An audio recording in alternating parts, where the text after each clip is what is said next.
Hi friends, మన India పైన attack అనేది ఏ వైపు నుండి జరగవచ్చు అని మిమ్మల్ని ఎవరైనా అడిగితే మీరు ఏం చెప్తారు?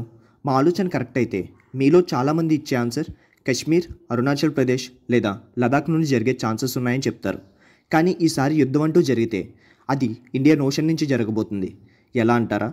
చైనా మాల్దీవ్స్ సహాయం తీసుకుని ఇండియాపై అటాక్ చేయడానికి సిద్ధమవుతుంది. ఎందుకంటే ఇప్పుడు మాల్దీవ్స్ను ప్రొటెక్ట్ చేసే బాధ్యత చైనా తీసుకుంది. చైనా ఇలా చేయడానికి రీజన్ ఏంటో తెలుసా? ఇండియాని అన్ని వైపుల నుండి లాక్ చేయడానికి.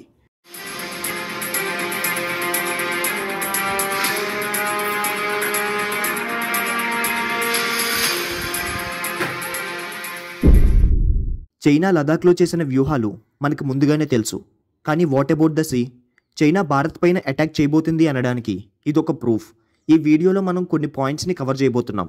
అవి మాల్దీవ్స్కి ఇంకా చైనాకి మధ్య ఉన్న ఫ్రెండ్షిప్ గురించి, చైనా యొక్క ఇండియన్ ఓషన్ స్ట్రాటజీ గురించి, అంతేకాకుండా వాటి వల్ల ఇండియాకి పొంచి ఉన్న ప్రమాదాల గురించి మనం ఈ వీడియోలో డిస్కస్ చేసుకుందాం. మేము జియో పాలిటిక్స్ అనేవి మీకు సింపుల్గా అర్థమయ్యేలా చెప్తాం. అలా చేయడం వల్ల మీకు లేటెస్ట్ గ్లోబల్ ఈవెంట్స్లో ఏం జరుగుతున్నాయి అనేది అర్థమవుతుంది. ఈ వీడియోలో చెప్పబోయే విషయాలు ఇండియాకి ముందుగానే ఒక వార్నింగ్ లాంటివి. ఈ వీడియో చాలా ఇంట్రెస్టింగ్గా ఉంటుంది. ఎక్కడా స్కిప్ చేయకుండా పూర్తిగా చూడండి. ఇంకా ఎవరైనా సబ్స్క్రైబ్ చేసుకోకపోతే సబ్స్క్రైబ్ చేసుకుని పక్కనే ఉన్న బెల్ ఐకాన్ని ఆన్లో పెట్టుకోండి. రీసెంట్గానే ఒక న్యూస్ వచ్చింది. అదేంటంటే మాల్దీవ్స్ చైనా యొక్క మిలిటరీ సహకారంపై డీల్ కుదుర్చుకున్నారు అని. ఆ డీల్లో చైనా మాల్దీవ్స్కి డిఫెన్స్ అండ్ మిలిటరీ అసిస్టెన్స్ని ప్రొవైడ్ చేస్తున్నారు అని రాసుంది. మాల్దీవ్స్ గవర్నమెంట్ ఏమంటుందంటే ఆ అగ్రిమెంట్ వల్ల చైనాకి ఇంకా మాల్దీవ్స్కి ఉన్న సంబంధాలు ఇంకా బలపడతాయని, అంతేకాకుండా మిలిటరీ అసిస్టెన్స్ కూడా వాళ్ళకి ఫ్రీగా వస్తుంది అని మాల్దీవ్స్ మినిస్ట్రీ క్లెయిమ్ చేసింది. మాల్దీవ్స్ ప్రెసిడెంట్ మొహమ్మద్ మైజు జనవరిలో బీజింగ్ వెళ్ళి చైనాతో 20 అగ్రిమెంట్స్ మీద సైన్ చేశాడు. అవి infrastructure, trading, green development, grants ఇలాంటి చాలా వాటి గురించి అగ్రిమెంట్స్ చేసుకున్నారు. ఆ అగ్రిమెంట్స్లో $127 మిలియన్ డీల్ కుదుర్చుకున్నారు. వాటితో మాల్దీవ్స్ క్యాపిటల్ మాలేలో రోడ్స్ డెవలప్ చేయడానికి, ఇంకా 30,000 హౌసింగ్ యూనిట్స్ని నిర్మించడానికి డీల్ చేసుకుంది. ఫిబ్రవరిలో మైజు తన మిలిటరీ అండ్ డిఫెన్స్ యొక్క సామర్థ్యాన్ని మెరుగుపరుస్తానని చెప్పాడు. సో దట్ తన మాల్దీవ్స్ని ఇండిపెండెంట్గా ప్రొటెక్ట్ చేస్తాను అని చెప్పాడు. మాల్దీవ్స్ టర్కీ నుంచి డ్రోన్స్ కొనుగోలు చేస్తుంది. సో దట్ వాళ్ళు తమ సీ మీద ముందుగానే ఒక కన్నేసి ఉంచడానికి. కానీ మాల్దీవ్స్కి థ్రెట్ ఎవరు? వాళ్ళ శత్రువు ఎవరు? యాక్చువల్లీ ఇది ఇండియాకి అగెయినెస్ట్గా వాళ్ళ డిఫెన్స్ బలపరచుకోవడానికి ఒక స్ట్రాటజీ మాత్రమే. అందరికీ తెలిసినట్టే భారత్ ఎవ్వరి మీద ఫస్ట్ అటాక్ అనేదే చేయదు. ఇండియాతో కాన్ఫ్లిక్ట్ స్టార్ట్ చేయడానికి ఇలా ప్లానింగ్ చేస్తున్నారేమో అనడానికి కూడా సాధ్యం ఉంది. మైజు మాల్దీవ్స్కి ప్రెసిడెంట్ అయినప్పుడు తన ఫస్ట్ అఫీషియల్ విజిట్ చేసింది టర్కీకి. అక్కడ తను డ్రోన్ ఫెసిలిటీస్ని ఇన్స్పెక్ట్ చేసి డ్రోన్స్ కోసం ఆర్డర్స్ ప్లేస్ చేశాడు. రిపోర్ట్స్ ప్రకారం 3 మార్చిన డ్రోన్స్ మాల్దీవ్స్కి డెలివరీ అయ్యాయి. ఈ టర్కిష్ డ్రోన్స్ అనేవి యుక్రెయిన్లో కూడా యూజ్ చేస్తారు.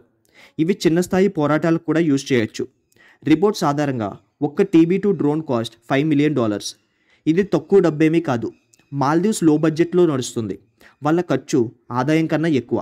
మరి అలాంటి సిచ్యువేషన్లో మాల్దీవ్స్ లాంటి చిన్న కంట్రీ జాబ్స్ జనరేట్ చేయడానికి మనీ ఖర్చు పెట్టాలి, ఇన్ఫ్రాస్ట్రక్చర్ కోసం ఖర్చు చేయాలి, లేదంటే క్లైమేట్ చేంజ్ కోసం ఖర్చు పెట్టాలి. వాళ్ళకి ఏ దేశం నుంచి కూడా ఎలాంటి డేంజర్ లేదు.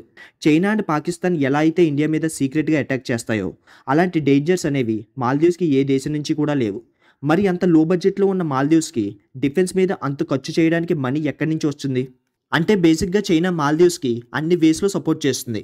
లైక్ టూరిస్ట్ని పంపించడం ద్వారా ఆర్థికంగా సపోర్ట్ చేయడం, ఐలాండ్ని డెవలప్ చేయడం అండ్ ఇన్ఫ్రాస్ట్రక్చర్ని బిల్డ్ చేయడం, సెక్యూరిటీ వైజ్గా ఫ్రీ మిలిటరీ ఎయిడ్స్ని ప్రొవైడ్ చేయడం లాంటివి చేస్తుంది. సో దాంతో మాల్దీవ్స్ డ్రోన్స్ని పర్చేస్ చేసుకోవచ్చు. కానీ ఎప్పటిలాగా చైనా చేస్తున్న ఈ గెస్చర్స్ అన్నీ చైనా యొక్క నిజమైన ఉద్దేశాన్ని కనబడకుండా కప్పేస్తున్నాయి. రీసెంట్గా భారత్ ప్లాన్ మిజైల్ టెస్ట్ని కండక్ట్ చేయబోతుంది. ఎప్పుడైతే ఒక దేశం మిజైల్ టెస్ట్ని ప్లాన్ చేస్తుందో అప్పుడు నో ఫ్లై నోటిఫికేషన్ని అనౌన్స్ చేస్తుంది. సో దట్ ఎలాంటి కమర్షియల్ ఎయిర్ క్రాఫ్ట్ కానీ ప్యాసింజర్ ఎయిర్ క్రాఫ్ట్ కానీ ఆ టెస్ట్ వల్ల డ్యామేజ్ అవ్వకుండా ఉండడానికి. బేసిక్గా నో ఫ్లై జోన్ నోటీస్ ఇవ్వడం వల్ల ఆ సరిహద్దుల్ని ఎయిర్లైన్స్ అవాయిడ్ చేస్తుంది. యూజువల్గా అయితే ఇదొక విండో. ఈ కేసులో మిజైల్ టెస్ట్ కండక్ట్ చేయడానికి మన విండో వచ్చేసి 11th to 16th మార్చ్. ఈ టెస్ట్ పీరియడ్కి జస్ట్ కొంత సమయం ముందు మన ప్రత్యేక ఆర్థిక జోన్ బార్డర్ దగ్గరికి ఒక చైనీస్ వెజల్ వచ్చింది. కేవలం బార్డర్స్ దగ్గరికి మాత్రమే కాదు, నవంబర్ 2022లో కూడా సేమ్ ఇలాంటి ఇన్సిడెంటే జరిగింది. ప్లాన్ టెస్ట్కి ముందు చైనీస్ వెజల్ యూన్ వాంగ్ 06 ఇండియన్ ఓషన్ ప్రాంతంలోకి ఎంటర్ అయ్యింది. చివరికి ఇండియా మిజైల్ టెస్ట్ని అండ్ అలాగే ఎయిర్మ్యాన్కి నోటీస్ని క్యాన్సిల్ చేయాల్సి వచ్చింది. సో దట్ ఈ చైనీస్ స్పై వెజల్కి అన్ని డీటెయిల్స్ అనేవి అందకుండా ఉండడానికి.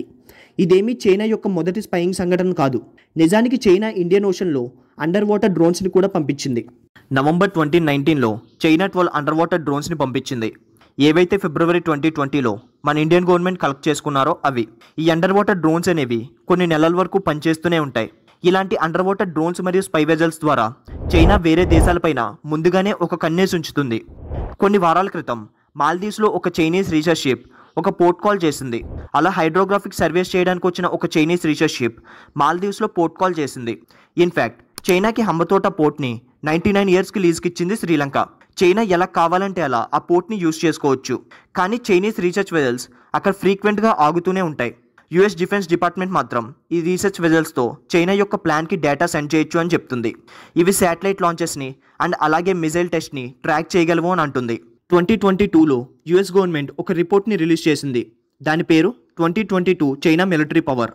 అందులో వాళ్ళు ఒక ముఖ్యమైన విషయాన్ని గమనించారు. 2024లో పిఆర్సీకి 100 ఇయర్స్ పూర్తవుతాయి. అండ్ 2049 నాటికి చైనీస్ ప్రభుత్వం తమ దేశం యొక్క రిజర్వేషన్ అంటే పునర్జీవనాన్ని ప్లాన్ చేసుకుంటుంది. దీని కింద తైవాన్ ఏకీకరణ, ప్రపంచ ఆర్థిక ఆధిపత్యం, మిలిటరీ ఆధిపత్యం ఇలా అన్ని పాయింట్స్ కవర్ అవుతాయి. ఆర్థికంగా చైనా ఆల్రెడీ యుఎస్ఏకి చాలా దగ్గరగా ఉంది. యుఎస్ఏ ఆర్థిక వ్యవస్థ $27,974 ట్రిలియన్. అలాగే చైనా ఆర్థిక వ్యవస్థ $18,566 ట్రిలియన్. జస్ట్ ఫర్ మన ఇన్ఫర్మేషన్ కోసం చూసుకుంటే మన భారత్ ఆర్థిక వ్యవస్థ $4,112 ట్రిలియన్. ఇదంతా ఐఎంఎఫ్ రిపోర్ట్స్ ప్రకారం వచ్చిన డేటా. మిలిటరీ వారీగా కూడా చైనా చాలా అడ్వాన్స్ టెక్నాలజీస్ని తయారు చేసుకుంటుంది. చైనా తమ ఫైటర్ జెట్స్ని, డ్రోన్స్ని సొంతంగా మ్యానుఫ్యాక్చర్ చేసుకుంటుంది. అండ్ అదే సమయంలో చైనా ప్రపంచవ్యాప్తంగా పెద్ద డిఫెన్స్ సప్లయర్గా కూడా మారింది. ఆర్థికంగా ట్రేడ్స్ కోసం ప్రపంచం మొత్తం చైనా మీదే డిపెండ్ అయి ఉన్నాయి. అందువల్ల కోవిడ్ పాండమిక్ తర్వాత కూడా ప్రపంచం మొత్తం చైనాకి వ్యతిరేకంగా ఒక యాక్షన్ కూడా తీసుకోలేకపోతున్నాయి. చైనా యొక్క ప్రొడక్షన్ స్థాయి అండ్ ప్రైజెస్ వల్ల ఏ దేశం కూడా చైనాకి పోటీ రాలేదు, కేవలం ఇండియా తప్ప. ఎలాగైతే ఆర్మ్డ్ ఫోర్సెస్లో మిలిటరీ ఎంత ముఖ్యమో నేవల్ ఆధిపత్యం కూడా అంతే ముఖ్యం. నేవల్ సూపర్మెసీ వల్ల ఓషన్స్ అండ్ సీస్ని కంట్రోల్ చేయొచ్చు. హిస్టారికల్గా అన్ని గొడవలు ట్రేడ్ రూట్స్ని కంట్రోల్ చేయడం వల్లే జరుగుతున్నాయి. చివరికి ప్రతిదీ డబ్బుతోనే ముడిపడి ఉంది. పసిఫిక్ ఓషన్లో యుఎస్ నేవీ అండ్ జపనీస్ షిప్స్కి సంబంధించి చాలా ఎక్కువ పెట్రోలింగ్ అనేది జరుగుతుంది. కానీ ఇండియన్ ఓషన్లో అలాంటివేమీ జరగవు. అందుకనే చాలా సంవత్సరాల నుంచి చైనా తన ఆధిపత్యాన్ని South China Sea and Indian Ocean మీద చూపిస్తుంది.